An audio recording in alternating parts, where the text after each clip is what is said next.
বিয়ের শপিং করতে গিয়ে যে এতটা বাজে এক্সপিরিয়েন্স হবে জানলে আগে কখনোই বের হতাম না ওদের সাথে। আমাকে লিটারালি ওরা ওদের পিছনে 7 থেকে 8 ঘন্টা ঘুরিয়েছে। আল্লাহ, আমি জীবনে এত সময় এক জায়গায় বসে থাকতে পারি না। আজকে যতক্ষণ ছিলাম। তো আজকে কার বিয়ে শপিং করতে গিয়েছিলাম সবকিছুই শেয়ার করবো আপনাদের মাঝে। Hello everyone, it's me Tanha and welcome to my another video. আমরা সকাল সকাল বের হয়ে পড়ে, যেহেতু বিয়ের শপিং করতে তো সময় লাগবেই, দ্যাটস ওয়াই হচ্ছে আম্মু, আমি আর ভাবি আঙ্কেল চলে যাই। আরেকটা জিনিস ক্লিয়ার করে দিই, আজকে হচ্ছে আমার ফুফাতো ভাইয়ের বিয়ে। তো ওদের বাসা হচ্ছে আমাদের বাসার পাশে, যেহেতু আমাদের বাসার পাশে তো সবকিছু আমাদেরকেই করতে হবে। ফার্স্ট অফ অল আমরা শাড়ির দোকানে চলে যাই, যেহেতু বিয়ের মধ্যে তো মোস্ট ইম্পর্টেন্ট জিনিস হচ্ছে শাড়ি। ভাই আমাদের অনেকগুলো শাড়ি দেখাচ্ছিল যেগুলো আমাদের আহামরি সুন্দর লাগছিল না। দেন আমি ভাইয়াকে বলি একটু এক্সপেন্সিভ কোয়ালিটিফুল কোনো কিছু দেওয়ার জন্য, যেহেতু আমরা দিচ্ছি ওই রকম জিনিসই দিতে হবে বউকে, আমাদের বউ বলে কথা। আর ভাই আমাদের এটা দেখায়, এটা আমার কাছে পার্সোনালি খুবই ভালো লেগেছে।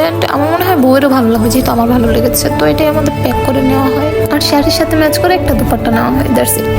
তারপর আবার এগুলো কিনেছে 3 পিস, এগুলো নাকি বউকে দিতে হয় নিয়মের মধ্যে পড়ে। তো আমি হচ্ছে এগুলো কখনো পড়ি নাই, তো বুঝি না এগুলো সম্পর্কে, তো আমি এগুলো দেখিনি। ওরা হচ্ছে এটা পছন্দ করছে, এটাই নিয়ে নিছে। দেন ভাইয়ারা আমাদের জন্য চা ঠান্ডা অ্যারেঞ্জ করে আমরা কিছুক্ষণ ব্রেক নিই। তারপর ব্রেকের পর আবার ফিরে আসি এই কেনাকাটার মাঝে। আমি তো ভেবেছিলাম শেষ। এখন আবার নানুর জন্য শাড়ি দেখতেছে, নানুকে নাকি দিতে হয়, এটা নাকি নিয়মের মধ্যে পড়ে। তো এতগুলা শাড়ি দেখাইছে ভাইয়া, একটাও পছন্দ হয় না। তারপর হচ্ছে আমরা নীলটা নিয়ে নিছি, এটা হচ্ছে চলে। তো আমরা হচ্ছে বউয়ের জন্য আরেকটা শাড়ি দেখি, যেহেতু আমাদের বাসায় আসবে তখন তো ওর একটা শাড়ি লাগবে।